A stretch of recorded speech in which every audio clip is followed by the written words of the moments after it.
Welcome my friends. Thank you very much for visiting my house. And sorry, the other parts of my videos, camera, are replicating, blur, or bright, because it's my time that I did it on purpose so that other people who pass by on the walking street in Balibago won't expose their faces too much. I hope you're kindly understanding my video. Now, sit and listen the history of the walking street, and I will also show you what is happened inside the walking street. If you have been here, please watching the beautiful sight at the walking street Fields Avenue, Balibago, Angeles City. Fields Avenue, Balibago, Angeles City.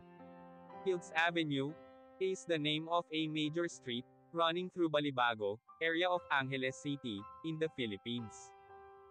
It is the center of the red light district and the bar scene of the biggest entertainment district of the Philippines.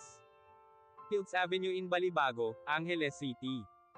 The name derives from the common military practice of naming roads adjacent to airfields as Field Street or Field Avenue.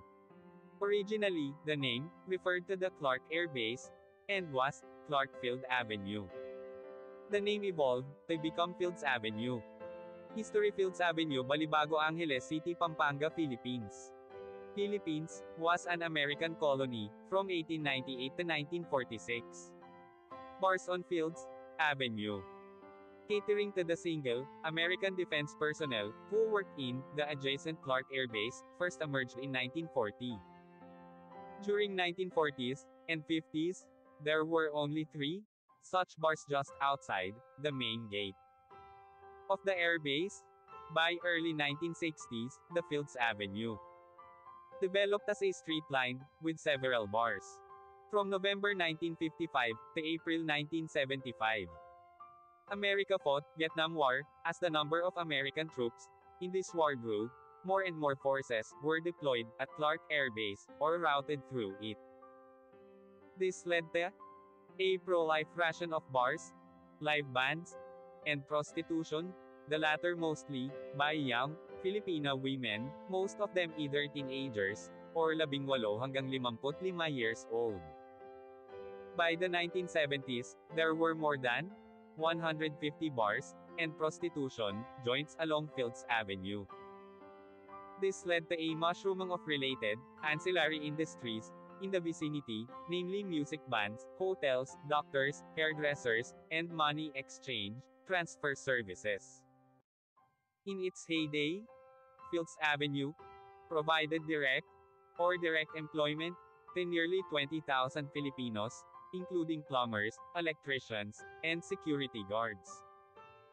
In the 1980s, though the American presence remained steady, the bars and prostitution shops continued the pro-life rate. Many bars and prostitution dens were owned by Americans, as well as local politicians, thus leading to a nexus between the locals, politicians, and American military and ex-military personnel. With the withdrawal of American Defense Forces from Clark in 1993, many of these establishments changed hands, but continued to do business. As Clark was turned into a Special Economic Zone, SEZ, these bars and prostitution joints changed their clientele to suit their new customers, Japanese and Korean businessmen.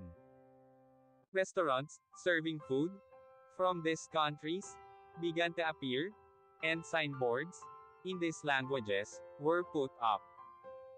The period from 2000 hanggang 2010 saw further expansion of these joints, as the area was relabeled as an entertainment district. While prostitution was officially banned, girls working here were simply redesignated as guest relations officers (GRO), and prostitution continued in practice. Since then, bars and prostitution joints have continued to proliferate and expand. The extent of these establishments has continued further on both sides of Fields Avenue, and many smaller streets of Fields Avenue also sports smaller such establishments. In 2010, a section of Fields Avenue, at the end where it meets the MacArthur Highway, was named as Walking Street, mimicking Walking Street in Pattaya.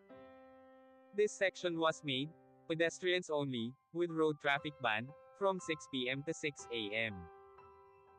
People arriving by air either take a taxi, direct to hotel, or a jeepney, to Main Gate Jeepney Terminal, located between the North SM Mall, Fields Avenue to South, and Bayanihan Park to East.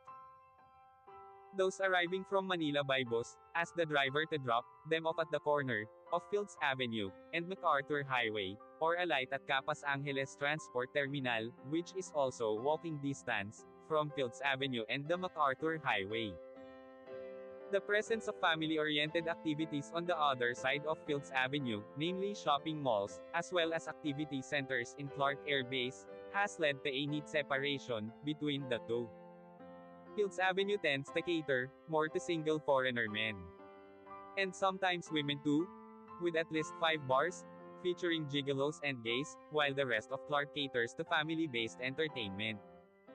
Fields Avenue remains among the safest streets in the region, with restaurants and hotels. Fields Avenue has the largest density of hotels in Philippines, catering to all budgets, from a large number of 2-star and 3-star hotels, right up to a select few luxurious 5-star hotels. Many of the bars and hotels in Fields Avenue have restaurants attached. Fields Avenue has among the largest variety of restaurants in Philippines, with cuisines ranging from European, continental, Japanese, Korean, Australian, and a select few restaurants serving Indian, Arabic, and Filipino food. Restaurants tend to have long opening hours, most of them open late and close late, up to 4 a.m., though a reasonably number of them open early, around 7 a.m. A few restaurants are open 24 hours. Most Filipino and international fast food chains including McDonald's, KFC, and Jollibee have at least one branch along or near Fields Avenue. 24 Hours Police Station is located in the center of Fields Avenue. Thank you so much. See you my next video.